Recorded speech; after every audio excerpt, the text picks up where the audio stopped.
ಯಾಕಪ್ಪ ಅಂತಂದ್ರ ನಾವೆಲ್ಲ ಕೂಡುವುದು ನಿಸರ್ಗದ ಒಂದು ನಿಯಮ. ಎಲ್ಲರೂ ನಾವು ಕೂಡ್ತೀವಿ, ನಿಸರ್ಗದ ನಿಯಮ. ಆದ್ರ ಅಗಲಿಯುವಿಕೆ ಅನಿವಾರ್ಯ. ಹೌದಾ? ನೀವು ಸುಮಾರು 8 ವರ್ಷಗಳ ಕಾಲ ಈ ಒಂದು ಪ್ರಾಥಮಿಕ ಶಾಲೆಯಲ್ಲಿ ಹಲವಾರು ವಿಷಯಗಳನ್ನ ಅಥವಾ ಹಲವಾರು ನೀವು ಶಿಕ್ಷಣ ಪಡೆದಿರಿ. ನಾನು ಕೇವಲ 2 ವರ್ಷ ಆಯ್ತು, 1.5 ವರ್ಷ ಆಯ್ತು ನಿಮ್ಮನ್ನ ಕಲಿಸ್ಕೊಂತ ಬಂದ ಇದ್ದೀನಿ. ನಿಮ್ಮಲ್ಲಿರುವಂತಹ ಕೆಲವೊಂದಿಷ್ಟು ಗುಣಗಳು ನನಗೂ ಕೂಡ ಬಹಳ ಒಂದು ಆಶ್ಚರ್ಯಚಕಿತ ಮಾಡಿದೆ. ಈ ಬೀಳ್ಕೊಡೋ ಸಮಾರಂಭ ಅಂತಂದ್ರ ನೀವು ಈ ಶಾಲೆಯಿಂದ ಈಗ ಹೋಗ್ತಾ ಇದ್ದೀರಿ ಅಂತ ಹೇಳಿ ಆತರ ನೀವು ಭಾವಿಸ್ಕೋಬಾರ್ದು. ನಾವು ನಿಮ್ಮನ್ನ ಭಕ್ತಿಪೂರ್ವಕವಾಗಿ ಹೃದಯ ತುಂಬಾ ಈ ನಮ್ಮ ಶಾಲೆ ಮಕ್ಕಳು ನಮ್ಮ ಮಕ್ಕಳು ಅಂತ ಹೇಳಿ ನಾವು ನಿಮ್ಗೆ ಏನ್ ಮಾಡ್ತಾ ಇದೀವಿ ಅಂತ ಬೀಳ್ಕೊಡನ್ನ ಕೊಡ್ತಾ ಇದೀವಿ. ಆದ್ರೆ ನೀವ್ ಏನ್ ಮಾಡ್ಬೇಕಪ್ಪ ಅಂತಂದ್ರ ಈ ಒಂದು ಶಾಲೆಯ ಹೆಸರನ್ನ ಮುಂದೆ ನೀವು ಅದನ್ನ ಗಳಿಸ್ಬೇಕು.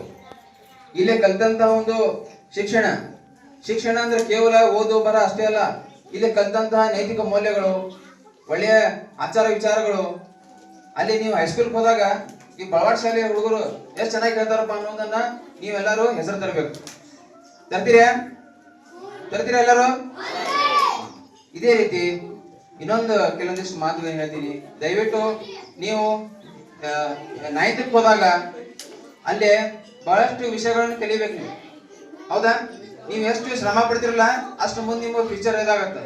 ನಿಮ್ಮಲ್ಲಿ ಬಹಳಷ್ಟು ಪ್ರತಿಭೆಗಳದಾವ. ನೀವೇನ್ ಮಾಡ್ತೀವಿ ಅದನ್ನ ಬಚ್ಚಿಡ್ತೀರಿ. ಯಾವತ್ತೂ ಬಚ್ಚಿಡ್ಬೇಡ್ರಿ. ಅದನ್ನ ನಿಮ್ಮಲ್ಲಿರುವ ಪ್ರತಿಭೆಗಳನ್ನ ನೀವು ತೋರಿಸ್ಪಡ್ಕೋಬೇಕು.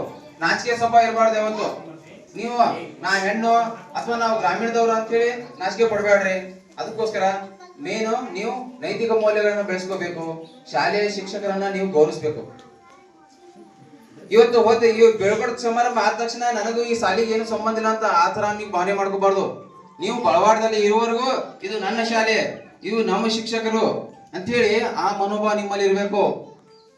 ನಾ ಈಗ ಮುಗಿದ್ಬಿಡು ಹೇಳ್ತಂತ ಹೇಳಿ ನನಗೆ ಈ ಶಾಲೆ ಸಂಬಂಧ ಇಲ್ಲ ಅಂತ ಏನೋ ಅನ್ಬಾರ್ದು. ಬರ್ತಾ ಇರ್ಬೇಕು, ಗುರುಗಳನ್ನ ಭೇಟಿ ಆಗ್ಬೇಕು, ಅವ್ರನ್ನ ಎಲ್ಲಿ ಬಂದ್ರು ನೀವು ನಮಿಸ್ಬೇಕು.